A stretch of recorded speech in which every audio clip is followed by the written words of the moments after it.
で唐揚げ入れちゃうかな。ちゅうかこれチャーハンご飯の量少な。なんかお菓子美味しいのこれ。お菓子みたいな感じにしてたの。大丈夫これ不安な料理ですね。何これ何これ確かに。いただきやー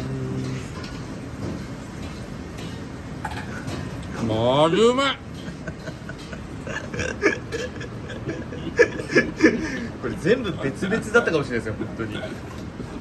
全てのものが別々だったかもしれないです。チャーハン意外にうまいわけ。意外にマジうまい出ましたね。久しぶりの。めちゃめちゃちょっとこれスープ入れてくるね。ここ。はい。